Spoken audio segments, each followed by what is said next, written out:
Hello there, this is Nikhil Hira, and I'm pursuing my bachelor's in commerce from Sri Ram College of Commerce, and you're watching Commerce Heroes. So, this particular moment, we are planning to start a new series, and that is for the paper HRM, Human Resource Management. तो if I talk about this particular paper, ये paper आपके second या third semester में आता है for all the students who are pursuing BCom honours या फिर BCom programme. Doesn't matter आप एसओएल से कर रहे हैं, एनसी वेब से कर रहे हैं या फिर आप रेगुलर ड्यू से कर रहे हैं. This is the paper that comes generally, हमेशा आता ही आता है. So if I talk about what we are going to talk in this particular video, so we are going to discuss the syllabus कि क्या syllabus है इस साल का, इस सेमेस्टर का जो आपको करना है. Along with that we'll discuss the credit scheme कि कितने क्रेडिट का पेपर है, आपको कितनी मार्क्स के लिए काम करना पड़ेगा, शुद्ध आप करेंगे और कितने मार्क्स के लिए करेंगे. एंड उसके बाद in the very end will discuss the scheme. That is how we are gonna prepare. आप और मैं एक साथ बैठ के कैसे प्रिपेयर करेंगे, that is one thing that we are gonna discuss and that is the main scheme. So if I talk about the syllabus, तो जो सिलेबस हमको दिया है उसमें टॉप पे बिल्कुल स्टार्टिंग में ही आपको ना क्रेडिट दे दिया है कि आप पढ़ने से पहले ही समझ जाए कि आपको कितने मार्क्स के लिए काम करना है.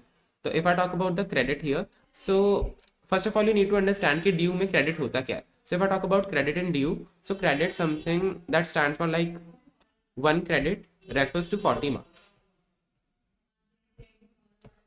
And if I talk about the credits that you get for one DSC, so that is around 4.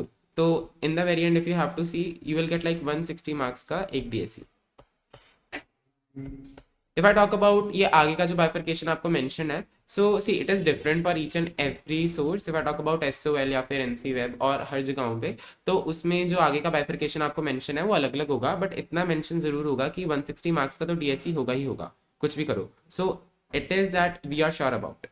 So doesn't matter कि आपको कैसे मार्क्स गेन करना है, but one thing that matters is कि आपका 160 मार्क्स का पेपर होगा और दूसरा आपको सिलेबस फिनिश करना है. डजेंट मैटर आप लास्ट डे कर रहे हो, पहले कर रहे हो, कैसे भी कर रहे हो, बट मेक श्योर आप सारी वीडियोस देखो और सिलेबस खत्म जरूर कर लो. So if I start with the syllabus, so सबसे पहले हमको बात करनी है कि सिलेबस में आ क्या क्या रहा है. तो if I talk about human resource management, तो मैनेजमेंट के जितने भी पेपर है आपके सेम 1 के हों, सेम 2 के हों, सेम 3 के हों या फिर किसी भी सेम के हो जो आगे आने वाला है, one thing that you will feel is that you are able to link it with your 12th की बुक. जो आपकी 12th की बुक होती है मैनेजमेंट की, it's a fundamental, it's kind of a like हर एक चीज़ जो आप आगे पढ़ोगे उसका कुछ कुछ उसमें लिंक हो रखा होगा. So for example if I talk about human resource management, तो फर्स्ट यूनिट हमारी इंट्रोडक्शन पे बेस्ड है कि ह्यूमन रिसोर्स मैनेजमेंट है क्या. But if I talk about other units, तो अगली यूनिट्स आपकी procurement of human resource, upgrading employees, training and development, performance appraisal, compensation management and many other things. These all are the things that we have discussed in class 12th as well. मतलब जो selection वाला chapter था, staffing वाला chapter था, उसके अंदर हमने ये सब चीज़ें कर लिया. लीडरशिप में हम ये सब टर्म समझ रखी है और बहुत ही छोटे छोटे उसमें मतलब छोटे छोटे पैराग्राफ लिखे थे, एग्जाम्स में उतना ही लिखा था. But now we have to focus in depth. Each and every chapter will have each and every topic in very depth, मतलब हर एक चीज़ आपको बिल्कुल अच्छे समझा दी जाएगी. So starting with, I am not gonna discuss about the syllabus ऐसे कि इस चैप्टर में आप क्या पढ़ोगे, इस चैप्टर में क्या पढ़ोगे, बिकॉज दैट इज समथिंग जो हम चैप्टर्स के साथ साथ करते रहेंगे, अलॉन्ग साइड होता रहेगा. But the thing that we are gonna discuss इस मोमेंट पे इज कि हम लोग कैसे पढ़ने वाले हैं. So here is the scheme. So if I talk about the units, तो देखो आपके पास जितनी भी यूनिट्स हैं, मतलब इस मोमेंट पे आपके पास 5 यूनिट्स हैं, यू हैव 5 यूनिट्स. तो if I talk about those 5 units, तो उस डिवीजन की बात करें तो हर 5 यूनिट्स को ना डिवाइड कर सकते हो आप. मतलब वैसे अगर आप बुक्स खोल के देखोगे, there are many books available out in the market. So उसमें आपको ना चैप्टर्स में डिवाइड करके रखा होगा. कुछ कुछ बुक्स में 3 चैप्टर होंगे, कुछ में 4 होंगे, कुछ में 5 होंगे, एंड ऐसे बहुत सारे चैप्टर्स अलग अलग कर रखे होंगे. सब बुक्स में अलग अलग है क्योंकि it is totally based on author. But what we are gonna do is हम डिवीजन कर रहे हैं सभी चैप्टर का 4 पार्ट्स में, ABCD and that's it.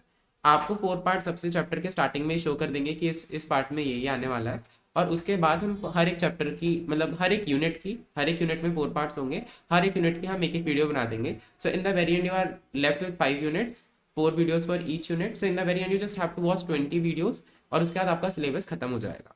Now talking about why you have to watch all the videos बहुत focus के साथ, बिकॉज in 20 videos में we are not only going to discuss the syllabus, yeah, we are not only going to talk about the things that are in the syllabus, but along with that we are going to discuss 10 year जो आपके question 10 year जो आपके previous year question आए हैं, जो आप 10 year सबसे and में पढ़ते हैं, शिवदास द अल्टीमेट सेवियर, जो हम सबसे एंड में पढ़ते हैं एग्जाम्स के बिल्कुल पास आने पे, वो हम स्टार्टिंग से ही करना स्टार्ट कर देंगे. For example if you are studying कोई particular topic, for example if you are studying workplace diversity, तो उससे रिलेटेड कोई क्वेश्चन अगर आया है, फॉर एग्जांपल एक क्वेश्चन आया था कि LPG लिबरलाइजेशन, ग्लोबलाइजेशन, प्राइवेटाइजेशन जो गवर्नमेंट ने की है उससे क्या फर्क पड़ता है, what are the challenges that human resources face and many other things. So these are the things that we can take care of उसी मूवमेंट पे. So we are going to discuss the syllabus. We are going to discuss the main content, and along with that we are going to discuss the 10 year के questions. तो इस तरीके से हमारा पूरा syllabus अच्छे से कवर हो जाएगा. So that is it for today's video कि हम कैसे सिलेबस कवर करने वाले थे. And being honest this particular paper is fun because इसमें बहुत सारे एग्जांपल्स हैं, रियल लाइफ एग्जांपल्स हैं. आपको पता चलेगा कि कौन सी कंपनी ने कौन से स्टेप्स लिए हैं, कौन से एक्शन लिए हैं, उन सब चीज़ों को करने के लिए जो आप अभी अपने इस बुक में पढ़ रहे हो. ठीक है. So it's going to be fun. So that's it for this video. Stay tuned, stay connected, and if there's any doubt you can always comment in the comment box. And that's it abhi ke liye. Thanks a lot.